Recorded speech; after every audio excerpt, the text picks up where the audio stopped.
Avez-vous déjà été en train de parler, d'exprimer quelque chose qui comptait vraiment pour vous, quand soudain quelqu'un vous a interrompu?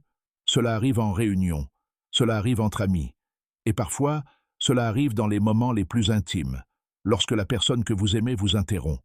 Mais voici la vraie question. Comment réagir? Vous taisez-vous? Vous fondez-vous discrètement dans le décor?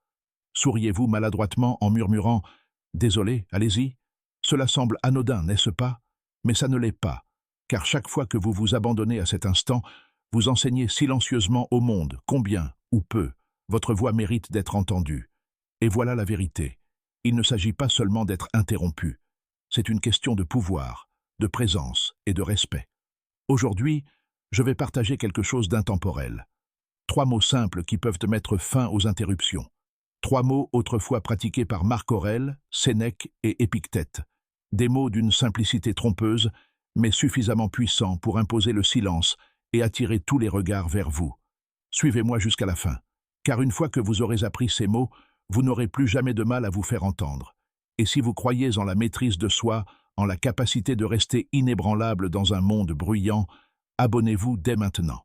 Cette chaîne, The Stoic Habit, est l'endroit où nous grandissons ensemble. Quels sont ces 3 mots? Commençons par le premier. Mais avant cela, comprenons pourquoi le langage lui-même a toujours été lié au pouvoir dans la philosophie stoïcienne. Partie 1. Mots et pouvoir. Les anciens le savaient en bien.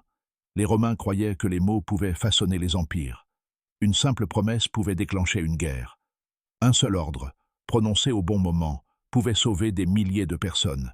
Sénèque écrivit un jour à Lucilius « La concision et le calme dans la parole ont plus de force que les cris les plus forts de la foule. Pas le volume, pas le bruit, mais l'autorité sereine. Et cela reste vrai aujourd'hui. Le pouvoir ne réside plus dans les épées ou les boucliers, mais dans votre discours. En réunion, si vous ne parvenez pas à retenir l'attention, vous serez ignoré. En négociation, si vous ne parvenez pas à défendre vos propos, vous serez renvoyé. Même dans les relations, si vous ne parvenez pas à calmer votre voix, vous serez ignoré. Voilà le problème. La plupart d'entre nous cédons notre pouvoir. Nous sourions maladroitement. Nous murmurons « Désolé ». Nous cédons. Et à cet instant, nous envoyons un message dangereux. Ma voix compte moins que la vôtre. Marc Aurèle se le répétait quotidiennement. Ne te laisse pas distraire par l'inutile. Accroche-toi à l'essentiel. Et si tu ne protèges pas l'essentiel par tes propres mots, les autres te le prendront. Alors comment regagner l'attention? Sans crier, sans colère. Tout commence par le premier mot. Un mot si simple que l'on oublie souvent sa puissance. Partie 2. Le premier mot. Écoutez. Pourquoi l'écoute est-elle si puissante? Les psychologues la qualifient de signal d'orientation. Lorsque vous dites « écoutez », le cerveau se réinitialise instantanément. Il s'arrête, se concentre et se prépare à l'essentiel. Imaginez, vous êtes en réunion, la salle bourdonne de voix et de discussions. Vous n'élevez pas la voix et ne frappez pas du poing sur la table. Vous dites simplement « écoutez, voici ce qu'il faut faire en premier ». Le bruit s'estompe, le silence s'installe. Non pas parce que vous avez intimidé qui que ce soit, mais parce qu'écouter est porteur d'une autorité naturelle, un ordre doux auquel notre instinct nous pousse à obéir. Épictète utilisait exactement ce principe. Lorsque ses élèves s'impatientaient, il ne les grondait pas et ne criait pas. Il marquait une pause, levait les yeux et disait doucement « écoutez ». Et ce simple mot rétablissait l'ordre. Le silence devint son allié. Des siècles plus tard, Martin Luther King Jr. ferait de même. Lors de son discours « I have a dream », au milieu des acclamations et des chants, il commençait souvent par ces mots « écoutez maintenant ». Et la foule se penchait. Le bruit s'abandonnait à sa présence. Voilà la leçon. En utilisant le mot « écouter », vous rappelez aux autres que vos paroles ont du poids. Vous ne demandez pas la permission, vous déclarez votre présence. Mais l'attention s'estompe rapidement si elle n'est pas ancrée dans le sens. C'est là qu'intervient le deuxième mot, celui qui redéfinit la hiérarchie de chaque conversation. Partie 3. Le deuxième mot. Important. Les interruptions surviennent parce que les gens pensent que leurs pensées comptent plus que les vôtres. Ils croient que ce qu'ils ont à dire est urgent, tandis que vos paroles peuvent attendre. Mais dès que vous utilisez le mot « important », cette illusion s'effondre. Vous renversez l'équilibre des forces. Vous donnez du poids à votre message, et l'esprit réagit. Les neurosciences montrent que lorsqu'une chose est qualifiée d'importante, le cerveau la priorise. La concentration s'approfondit. L'attention s'aiguise. Imaginez, vous partagez une idée et quelqu'un vous interrompt. Au lieu de vous évanouir, vous dites calmement « L'important, c'est ceci ». Immédiatement, l'interruption perd de son énergie. Personne ne veut ignorer l'essentiel. Marc Aurèle l'avait parfaitement compris. Tenez-vous-en à l'essentiel. Ne vous laissez pas distraire par ce qui n'a pas d'importance. Sur le champ de bataille, entouré de conseillers, il levait la main et déclarait « L'important, c'est la discipline des soldats ». Et à ce moment-là, tout bruit cessa. L'attention se reporta sur l'essentiel. Au quotidien, cela pourrait ressembler à ceci. Ce qui est important ici, c'est que j'explique d'abord la raison. Ou, le détail important que j'allais partager change tout. Observez ce qui se passe. Vous ne rivalisez plus pour attirer l'attention.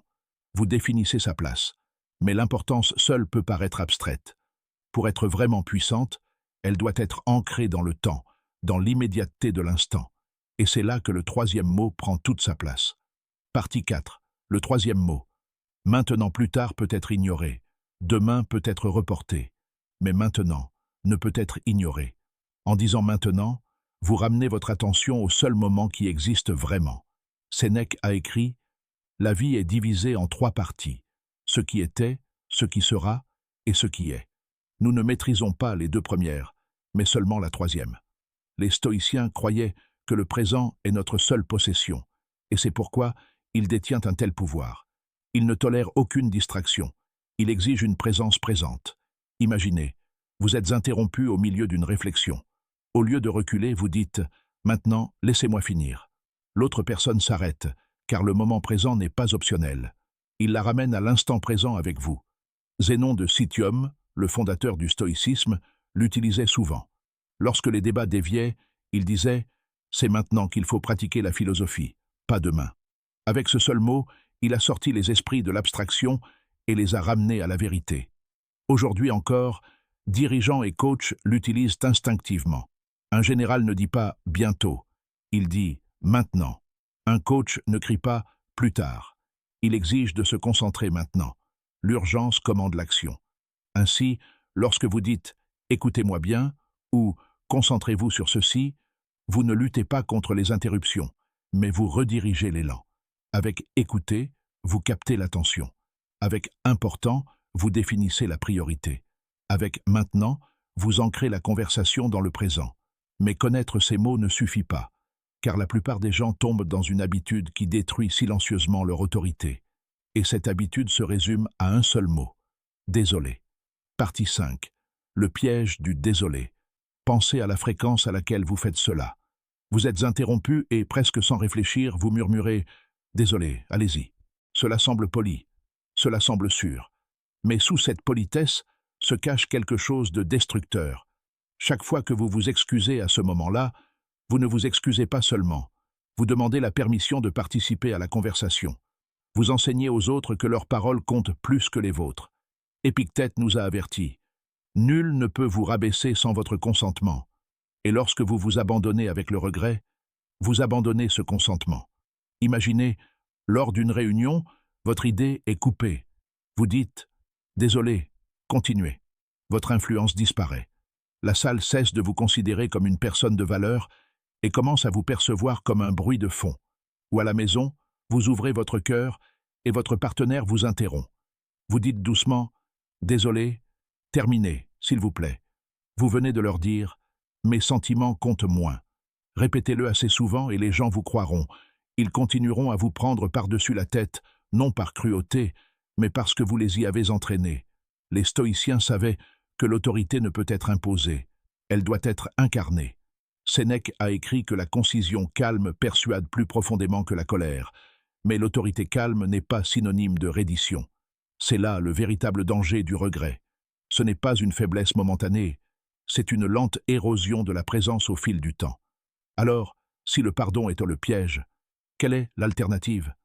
Partie 6. L'alternative stoïque. Écoute, il y a plus. Si « désolé » vous atténue, cette phrase la restaure. Écoute, il y a plus. Simple, clair, puissant.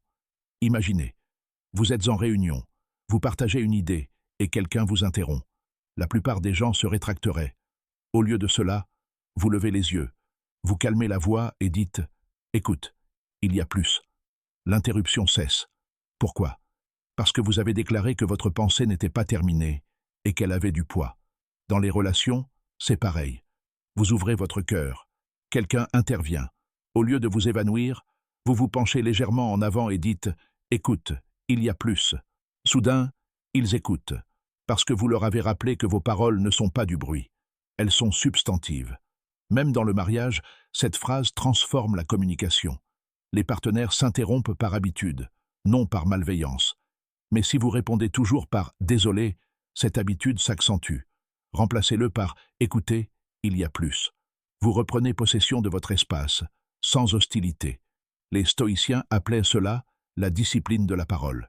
Épictète enseignait que la maîtrise ne réside pas seulement dans le silence, mais dans la capacité à diriger le silence. Quand vous dites « écoutez, il y a plus », vous dirigez le silence vers vous-même. Ce n'est pas de l'arrogance, c'est de la présence. Désolé, fait sonner votre voix comme un bruit de fond. Écoutez, il y a plus, le fait sonner comme la vérité. Et cela nous amène à la dernière leçon, car ces mots ne sont pas de simples tactiques. Ils révèlent de quelque chose de bien plus profond sur qui vous êtes. Partie 7. Dernière leçon. Soit que sur la présence au cœur du stoïcisme se trouve une vérité.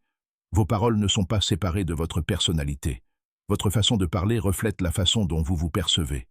Épictète rappelait à ses élèves « La discipline de la parole reflète la discipline de la pensée ». Sénèque enseignait que la concision a plus de pouvoir que le volume. Marc Aurèle mettait en garde « Ne gaspillez pas de mots pour ce qui est superflu ». Quand vous dites « écoutez », vous attirez l'attention. Quand vous dites « important », vous définissez la priorité. Quand vous dites « maintenant », vous vous ancrez dans le présent. Et quand vous remplacez « pardon » par « écouter », vous cessez de renoncer à votre autorité. Il ne s'agit pas de manipulation, mais d'intégrité.